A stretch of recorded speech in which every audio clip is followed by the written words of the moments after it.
So yeah, excited to talk today about electricity system planning and EVs charging infrastructure deployment. I will primarily spend, if you want to go to the next slide, Delaney, the time that I have on the distribution system because that is where a lot of the impacts are being felt and where a lot of sort of the interconnection, no pun intended, between utilities and state energy offices and Department of Transportation's are happening, but I will also talk a little bit about rate design for EVs because it does pertain to distribution system planning, and then spend a little bit of time at the end on transmission system planning because it does get impacted as well.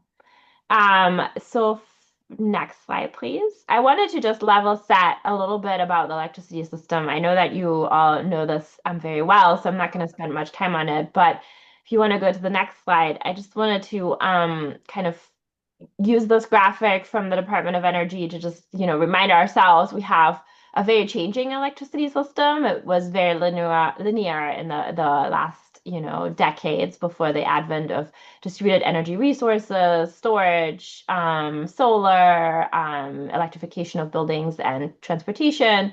You had sort of generation that was transmitted to substations and then stepped down to the distribution network, which then ended up at the end user. So it's very different these days. We have, a lot of DERs on the end user side.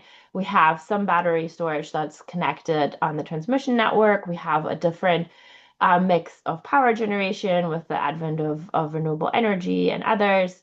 And it's a very much more complicated system that we're looking at. And so that has, of course, also huge implications on how we plan for the system. If you want to click one more, Delaney. I will, as I said, spend a lot of time today talking about the distribution network and end use and the linkage between distribution system planning and EVs. But if you want to click one more, I will also talk a little bit about the transmission and how that's connected to EV and charging infrastructure deployment. Next slide, please. So just broadly, what are the EV impacts to the grid? We, of course, see some impacts, as I said, on the transmission side. So some charging stations, be it for heavy-duty vehicles or be it just a larger charging stations, can certainly be connected to the transmission system, and they have an impact on potential upgrades that are needed for the transmission system. Of course, we're also having to think about generation and how are we supplying power to the load growth that we're seeing coming from transportation and building electrification and of course data centers and manufacturing. So all that is sort of happening on the bulk system side.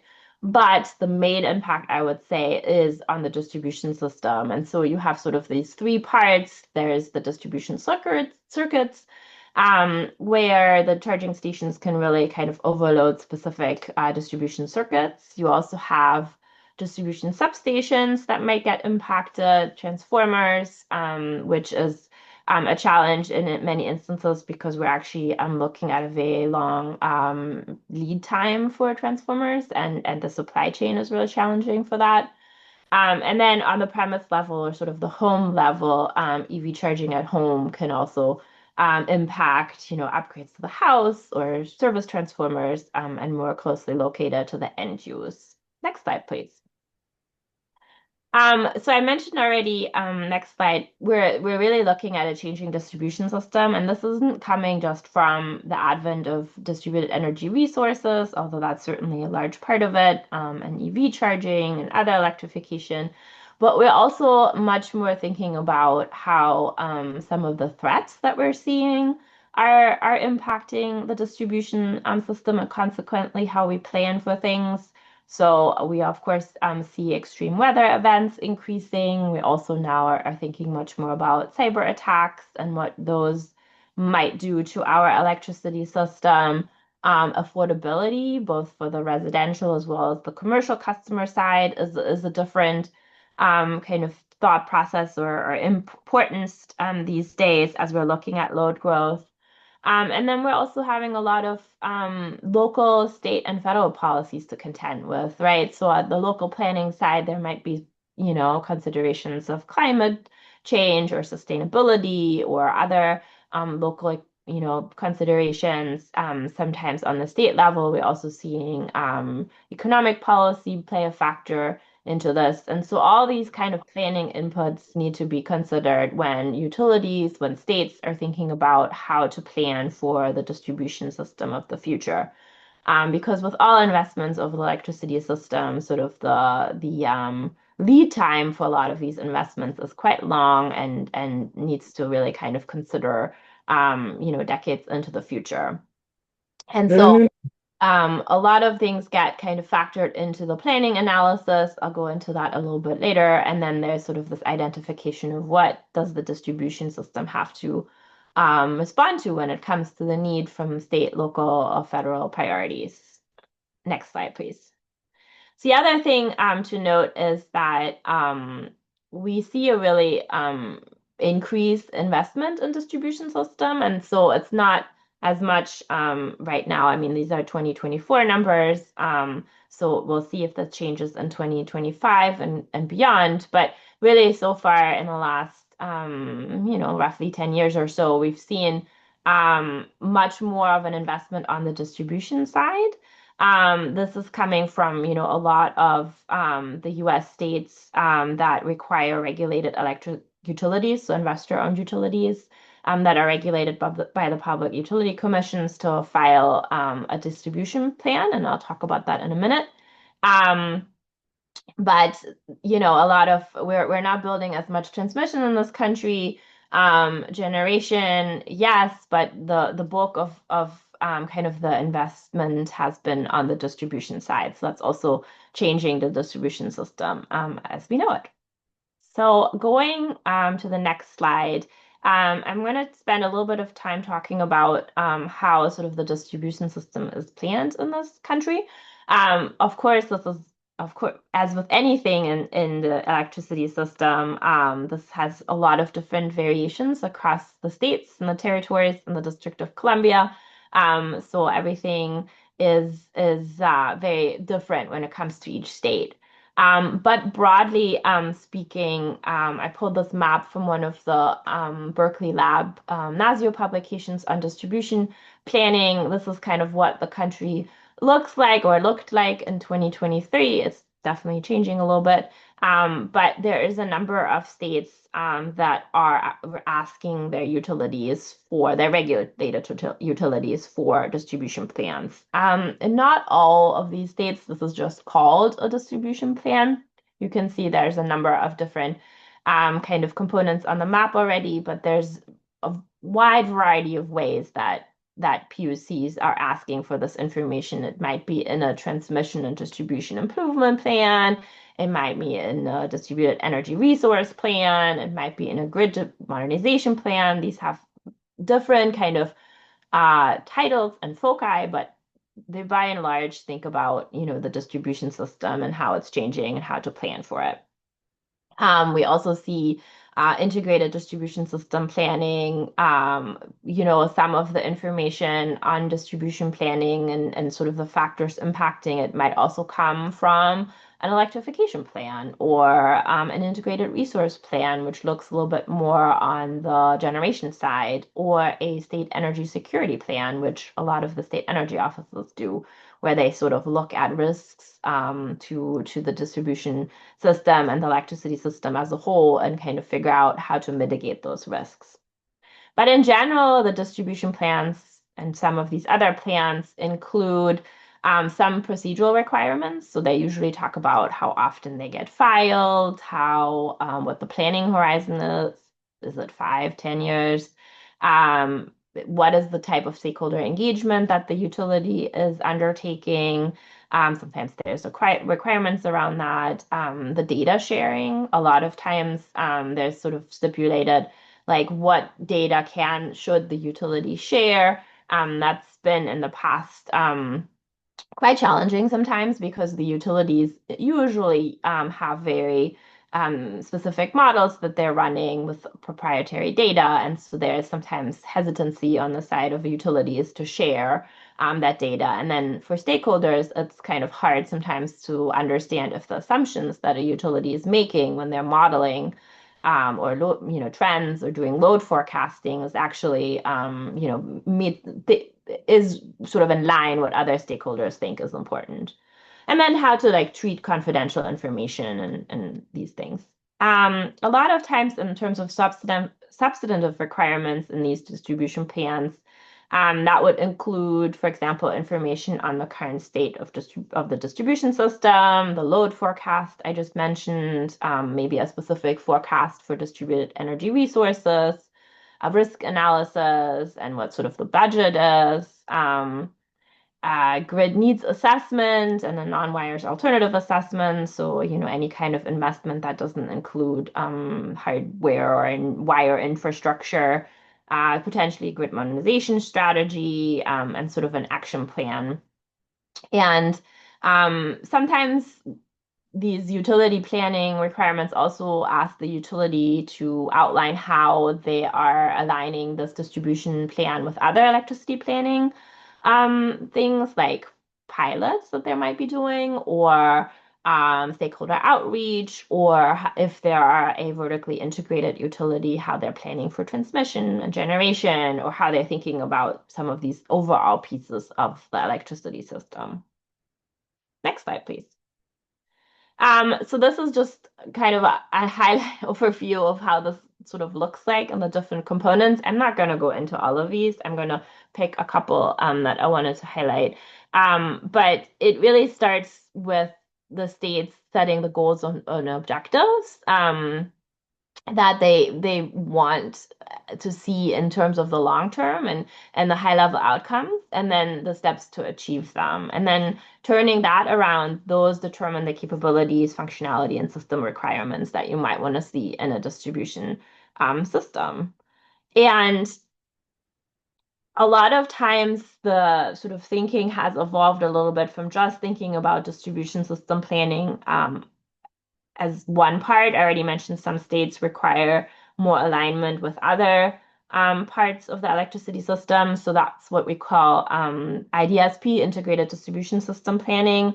And so that'll take sort of some of the sort of regulatory aims that we're maybe familiar with, like safety and reliability and affordability, and then overlaying that with sort of the newer policy goals like transportation electrification or DER integration.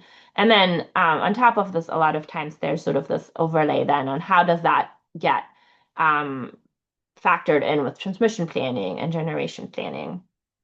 I'm not going to go into the schematic. I have a resource slide at the end, which has a lot of where I pulled some of the graphics from and some of additional resources. So if any of you want to dive deep into any of these parts, hopefully there's some resources for you to go into. The one thing, next slide, please, that I did want to spend a little bit of time on is load forecasting, because I think it's changing, and B, it's really important, especially right now as we're entering into this load growth environment, because before the demand had really been flat for the past 20 years. And that's a very different planning environment than if you're looking at an increased load and quite significant load increase.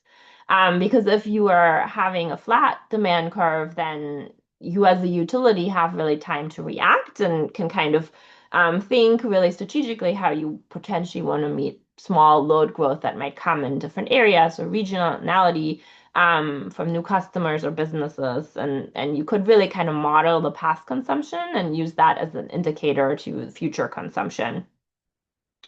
Then, a utility in the past would use historical data like the load or weather. And that's also problematic these days because, when we're thinking about extreme weather changes too, historical data might not be the most sufficient if you're thinking about forecasting future load.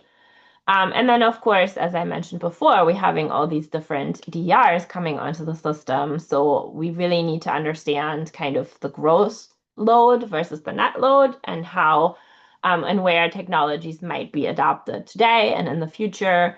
And then really understand kind of what the different DER adoption trends are. And then, of course, we need to understand what the future weather is going forward. A lot of that includes, thinking through policy incentives too. DER adoption is usually very heavily influenced by federal state policies or goals or utilities policy and goals. And that's sometimes very hard to quantify and also sometimes very hard to predict because these change.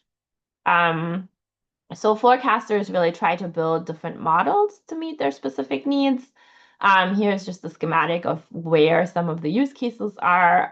You see state energy offices do some forecasting, not all of them do, but a lot of the traditional forecasting rests either with the ISOs, RTOs on the transmission side or the utilities on the distribution side. And then specifically on EV and load forecasting on the next slide, it's really kind of tricky for the utilities to forecast this because EV load shapes can vary significantly by the use case and the policy and the incentives. Like, are there time of use rates? Is there managed charging? And it's really important for the utilities to kind of capture the expected location to understand what is the specific system impact, and then thinking about how you could potentially address the system impact. Not always do you need an upgrade of a substation, but you might be able to offset with some complementary DRs, or you might have some public policies that look at charging, where you maybe try to incentivize people to charge at the workplace rather than at home, if that makes more sense from a system level. Um, and then, in the next slide, I love this graph because it shows you all these like variables that are increasing forecasting uncertainty, and this is specific for EV adoption. So never mind any of the other uncertainties we're all facing. So, what is the charging infrastructure going to look like? Where are people charging? How fast are they charging? I mentioned already, like the grid components are what's the rate design look like? The vehicle technology, vehicle markets, what incentives are there? What are people buying? You have temperatures, changes, extreme weather events, urban planning plays a role, um, policy and consumer choices, of course, and then what other kind of alternatives are there in terms of transportation system. All of this plays a role, and some of it is, maybe more controllable or more foreseeable than other things. So it's really difficult to forecast these things. One thing that has helped kind of this conversation between DER developers, EV charging implementers, state energy offices, Department of Transportations, etc., to understand where maybe the system is stressed are hosting capacity maps. And so hosting capacity analysis is required in some states. And what that really does is looking at where is the system today and sort of almost in real time in most instances, where are some challenges? Where is maybe a choke point? Where would you maybe not want to put additional DRs or a charging station because demand is too high already? Or where does an upgrade make sense because you can already see that demand will increase, in the future. So NWEL has a lot of great documents on kind of how a hosting capacity analysis and map could look like, but really it is kind of designed to gather data inputs and then generate scenarios, kind of look at where some of the constraints are, and then really kind of put this out there for everybody. So publish it online, and visualize this data on kind of where is the system stressed, where is it maybe not as stressed. And so this is a great tool for DER developers to kind of understand where maybe investments make sense. Next slide, please. So these are just a few examples. One of the hosting capacity maps that people really like is the one from Xcel Energy in Minnesota, because their geographic area blocks are quite small, so you can see very granularly what the information is. And it provides enough information to kind of think about project sizing and timeline, understand what likely system upgrades are needed, and where maybe a line extension is needed, etc. There are always some improvement opportunities, of course. So this one I think is actually not quite real time. It's mostly it's there's a lag, I think, of like 6 months or so. So it's not, it's not as up to date and as maybe as it could be. But a lot of times with these hosting capacity maps, you're also sort of striking a balance between too much information, enough information, sensitive information that the utility might not be comfortable putting out publicly. So it's sort of a trade-off when you're thinking about some of these maps. And there's a bunch of other hosting capacity maps out there. I put a resource in the link. DOE has like a huge list of them if you want to go deeper into those. Next slide, please. So I wanted to spend just a few minutes on rate design because it is kind of a component of utility distribution planning and important. The I don't know if any of you read it. I think I did in grad school, but the sort of bond right principles of public utility rates, that's sort of the foundational document. And really kind of what that outlines as sort of the common rate design principles are that there needs to be sufficiency. So the utility needs to be able to recover their investments. So just stepping back, I think you all know, but investor-owned utilities, it's the regulators that set retail electricity prices. And in vertically integrated states, retail rates are for energy and delivery, and in restructured states, retail rates are just for delivery because the energy component comes from the RTO-ISO wholesale market construct.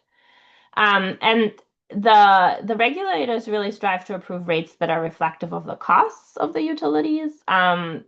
The cost must be prudent, and the assets that are paid for in rates must be used and useful. I'm sure you heard the used and useful term a lot. They must be fair and reasonable, and they must allow, as I said, the utility to sufficiently recover its incurred costs. And the way that very briefly, the PUCs do that is the annual revenue requirement, looking at how is that equal to the utility costs to serve all the retail customers each year. Because the utilities and investor-owned utilities, because they basically have their service location, they also have a requirement to serve who is in their service territory. And then the revenue requirement allocation then determines how much of the annual utility costs each customer is responsible for. So there's customer costs, residential, commercial, and each of them sort of pays for part of that pie. That's the annual revenue requirement that meets all the costs of the utilities. There's also a next slide, some PUCs, some utilities have started to think about EV rates, and part of the reason why they're doing that is so that they can actually kind of think about and incentivize different charging behavior.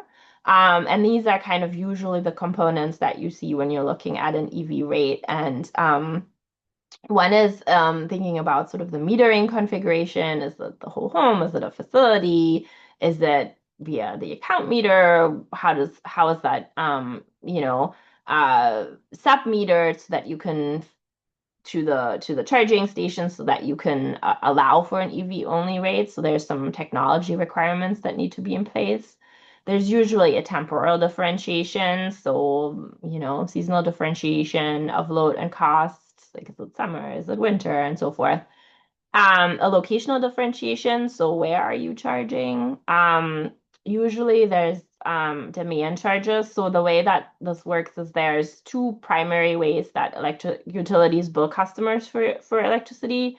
It's either for the amount of electricity that they consume each month. Those are consumption charges.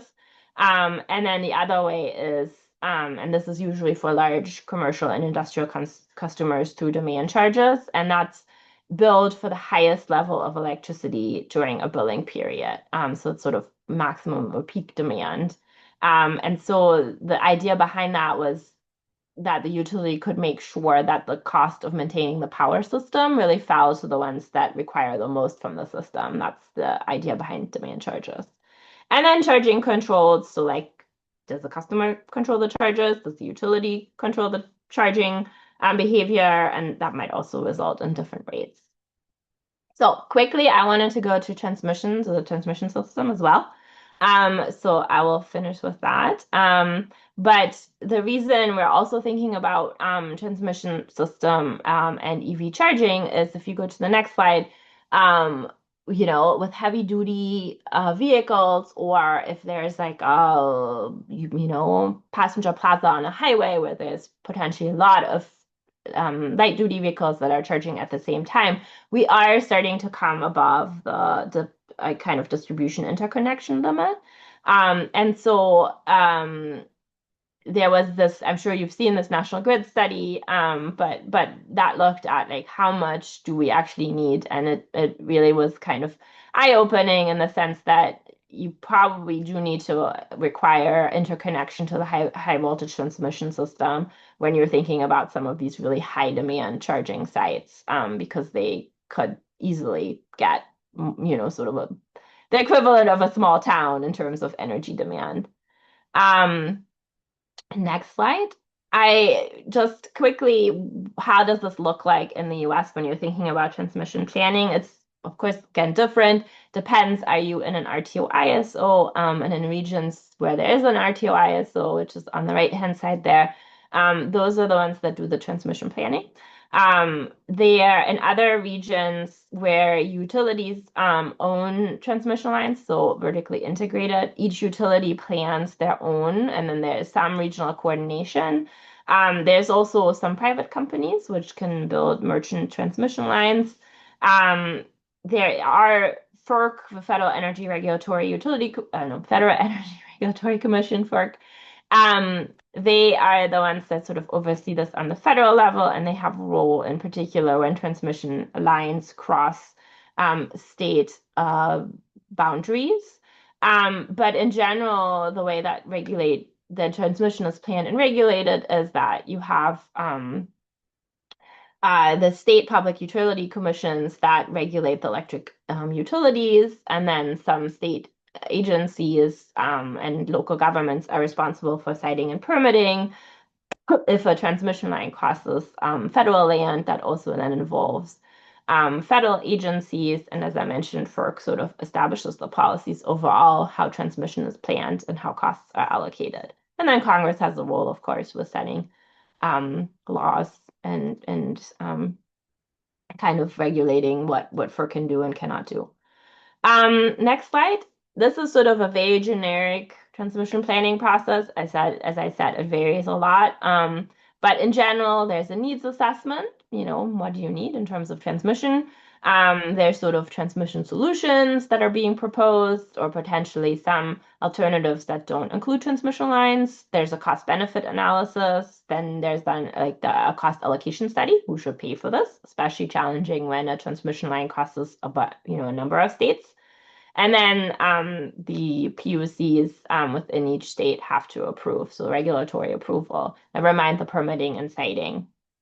So you can see here a lot of different pieces, and we don't build transmission very fast in this country. It takes a long time.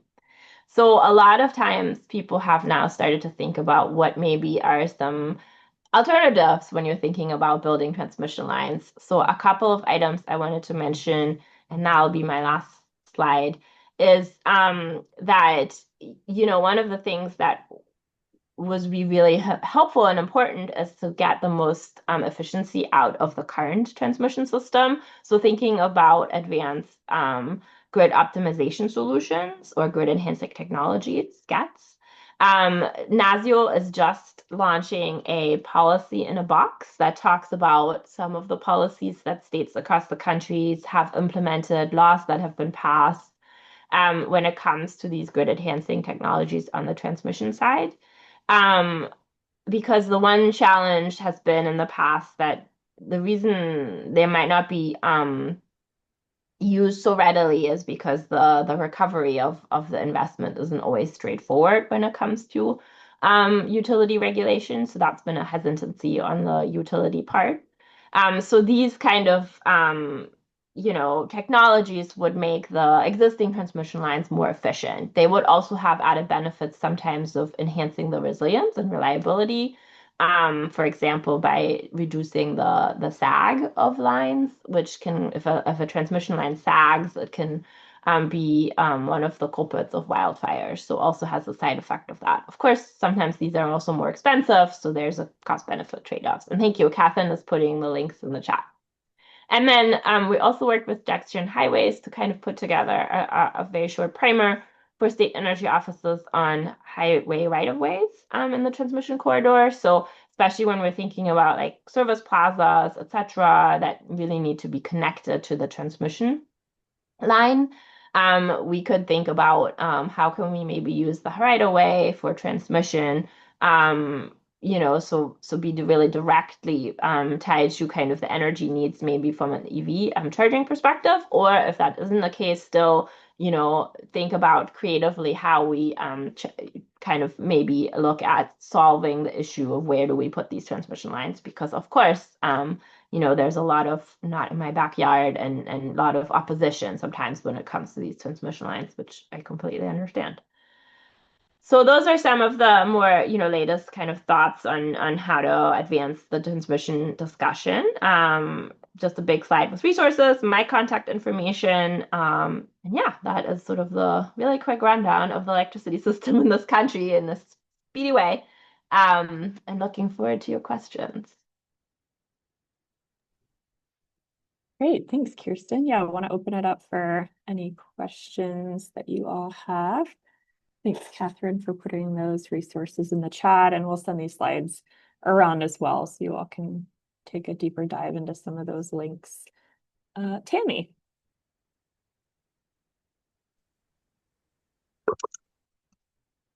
Hi. So you mentioned about you showed like I'm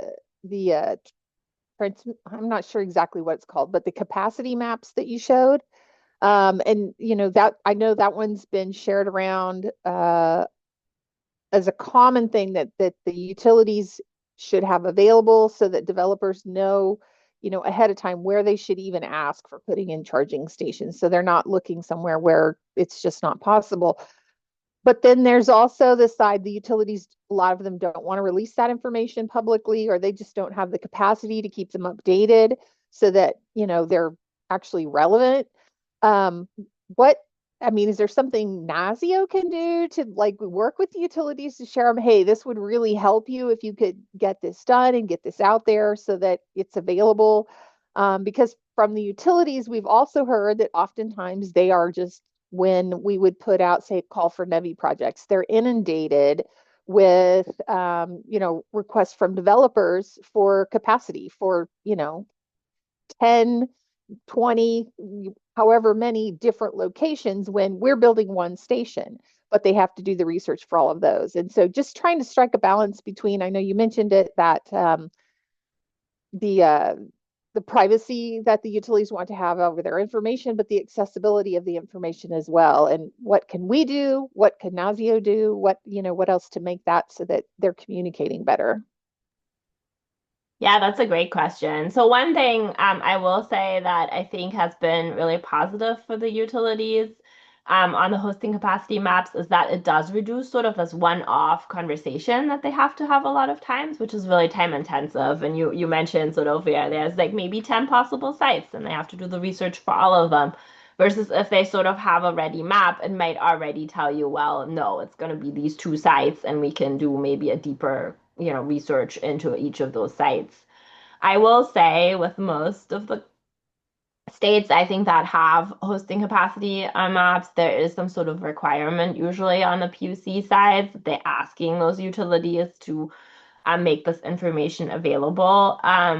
I know in Minnesota, the PUC and the State Energy Office, I think also had a lot of working groups together with the utility when it came to the development of some of these maps to like really understand what sort of the pinch points are and where maybe the privacy of the utility or the confidentiality of some of this needed to be having a little bit lower, resolution maybe, or like how to work around some of this. So I think it's either a requirement or I think it's just a very, you know, longer conversation, maybe working group style or some kind of coming together between utilities and state energy offices and public utility commissions.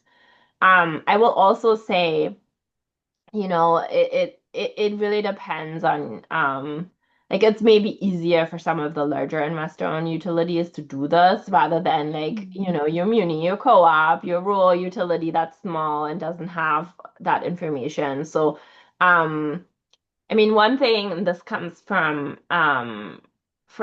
completely different side, but like when I work with the states on 4101D and some of the grid resilience projects, they also mention, the challenges working with rural utilities, small utilities, and there, I think what we hope to do over the next few months, next year or so, is maybe come up with templates and sort of provide, kind of things that are maybe streamlined and that like don't ask for the world, but they ask for the specific information. So that's maybe one idea. I don't know. I don't want to throw things at Delaney and Jesse and be like, do this, but that might be something that we could do on the NASEO side, as well as just maybe also just something very easy of like having a specific webinar on hosting capacity maps and hearing from the utility of like, okay, so you've been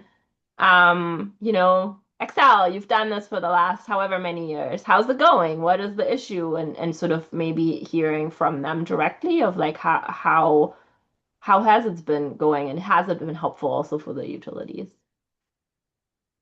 Thank you for that.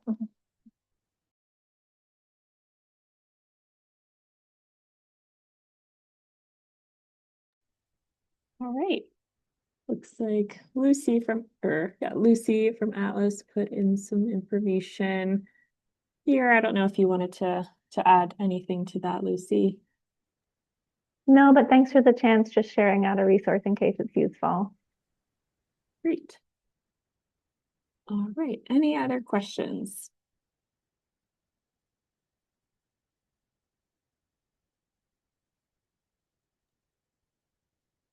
I will say, Delaney, while people are thinking, one of the things, and I know it's always challenging. It's on the electricity side too. It's challenging to have these conversations with utilities sometimes, but like I feel like the more you can find these conversations, the more you know these people, and the more you can have informal relationships with them, the better. And so that you can just come to them and be like, I don't understand why you're asking for XYZ in this rate case. So I don't understand why, on the charging side, this is happening. So I am reminded from one of the state energy offices that always says, the best thing for him is that he can call up a counterpart at the utility, can call up a counterpart at the PUC, other state agencies, and they can have these very informal conversations. Because a lot of times when it comes, especially to investor-owned utilities, it's a very formal proceeding, it's quasi-judicial, it's a rate case, they're experts, they're lawyers, they're accountants. It can get very formal and very adversarial very quickly. And so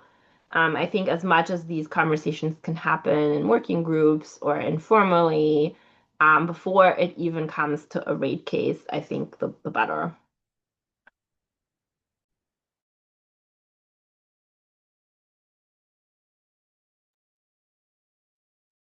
All right. Well, thank you, Kirsten. And it looks like no one has, we are out of questions here.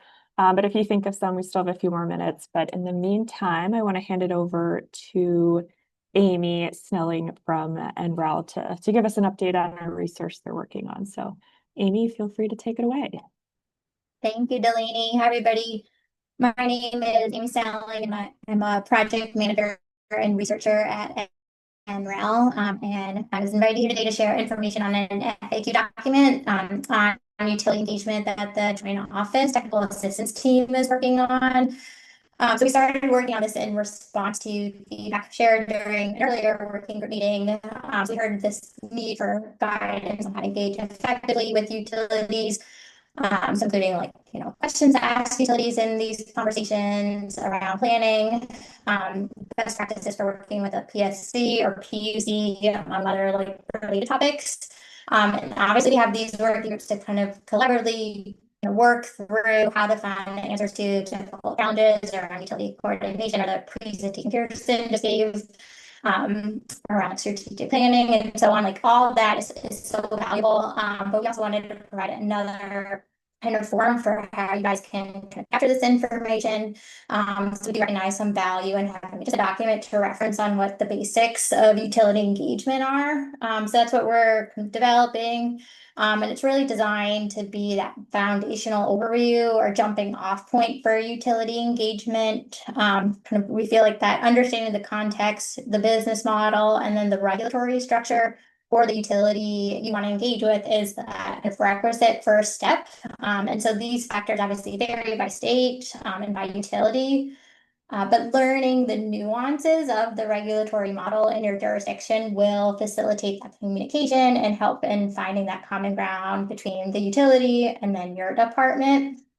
So I'll copy into the chat some of the like specific topics that are covered in the FAQ document that we're pulling together. But really just wanted to share that with you today because kind of wanted to check in to see as we are developing this resource, kind of have this like mid-development process feedback opportunity. So let me drop that in and then kind of we'll run through those topics and see if there's anything else, just sort of like from that quick review, anything else we want to add in at this point. There will also be another opportunity to kind of review and write input once we kind of share it out. But let me see if I can get that chat working. Give me 1 second. Okay, so these are some of the overarching topics. Try to put in bold some of the like headers around that document. So that utility basics, learning about the business model that I just mentioned, the rate structures, roles and responsibilities. I think a lot of this is where like how do you understand what they're kind of tasked with or what their role could be, the PUC and then the utility level.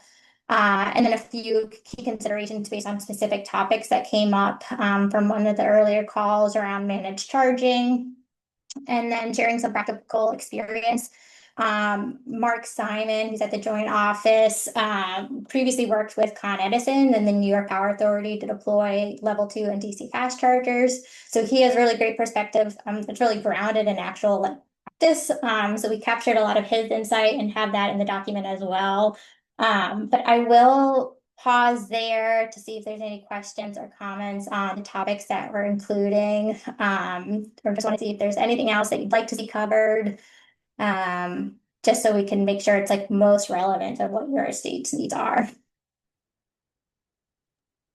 Thanks, Amy. And what did you say was the best way to provide input? Would it be just kind of right now? Is there like a forum or anybody that they should reach out to?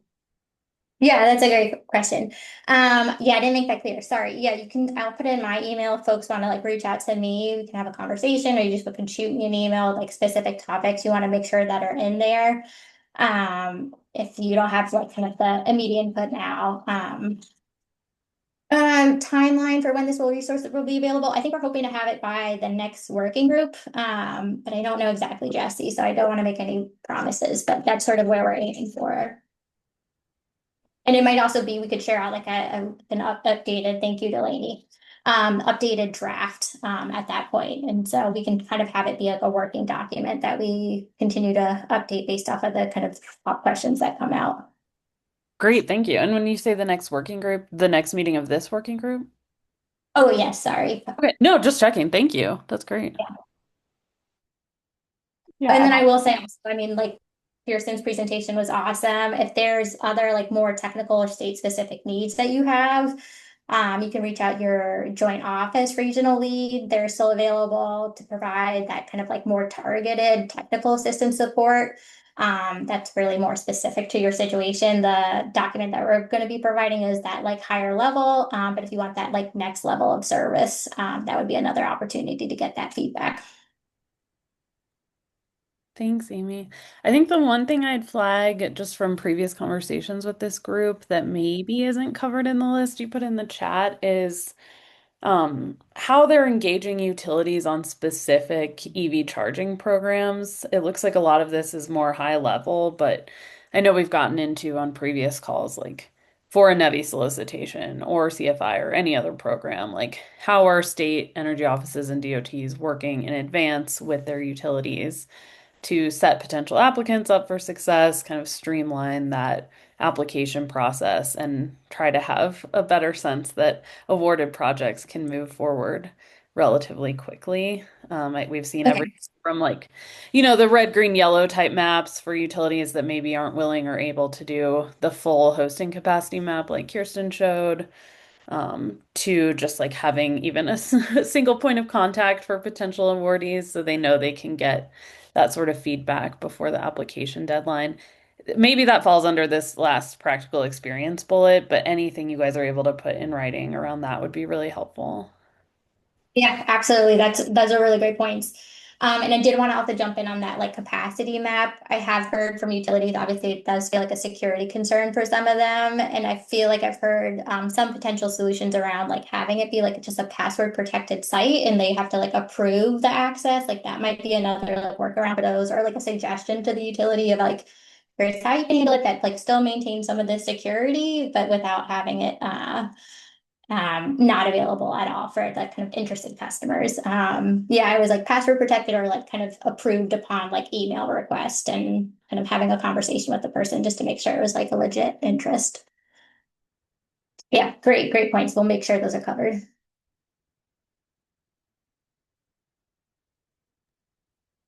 Great. Well, thanks, Amy.